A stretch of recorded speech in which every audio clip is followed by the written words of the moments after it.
Од понеделник цената на бензините би била помеѓу 1,33 и 1,70 евра за литар, а дизелот 1,50 до 1,53 евра за литар, најави денеска премиерот Христијан Мицкоски. Според ова што ние го пресметавме, очекуваме во понеделник овие цени кои што веќе ги споменавме да бидат, бензините да бидат меѓу евро и 32-3 до евро и 70, а нафтата да биде меѓу евро и 50 и евро и 53 денари, евроценти по литар, што во принцип ќе представува убедливо најниска цена во Европа. Оваа прогноза Мицкоски ја темели на следнава владина пресметка. Нашите калкулации уште во четвртокот беа познати. Според овие калкулации, според цените кои што се движеа во претходната неделя, дизелот требаше да поскапи некаде околу 7 денара, а бензините некаде околу денар и пол до 2.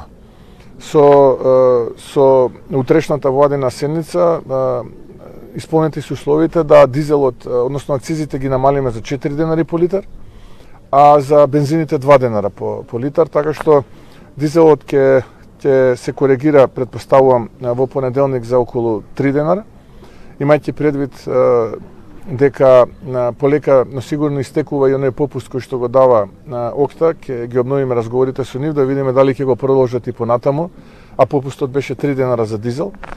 Доколку тоа го продолжат и понатаму, тоа ќе подразбира дека нема да има зголемување за дизелот, од онаа максимална цена која што ја утврдува регулаторната комисија, а за бензините исто така 2 денара, тоа значи дека негде околу половина денар ќе поевтинат, и доколку ОКТА ги продолжи ние 2 денара за литар бензин, тоа значи дека ќе имаме повторно 2,5 денара поевтин литар бензин. Мерката 10% на ДДВ за горивата продолжува и во наредните 2 недели, а буџетот, истакна премиерот, ово го чини 10 милиони евра.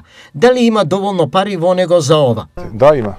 Бидете спокојни, буџетот има кондиција, ги враќаме старите долгови од претходната влада на СДСМ и ДУИ, имаме средства 2,5 милиарди евра да вратиме стари долгови, го враќаме првата рата веќе е исплатено 25 милиони евра на солидарниот данок. Сите оние колективни договори кои што ги имаме подпишано ќе се реализираат, мерките за помош на граѓаните ќе се реализираат, разликата е што ние не крадеме како што крадеа претходните, затоа има доволно пари во буџетот. Иако потрошувачката на горивата е зголемена од 10 на 15%, Македонија засега има доволно количини, тврди премиерот. Добар потек беше што го пуштивме и нафтоводот, бидејќи тој директно ја поврзува рафинеријата со пристаништето во Солун. Во самата цевка имаме уште за 60 на дена, плюс оние 60 на 62 дена што ги имаме во резерви. Затоа велам, во моментот не гледам опасност од количините, што е прв приоритет. Втор приоритет е да ја одржиме цената и стабилноста на цената, да не ни се случи како во 2022 да имаме двоцифрена инфлација. Така што до сега овој холистички робусен пристап дава резултати.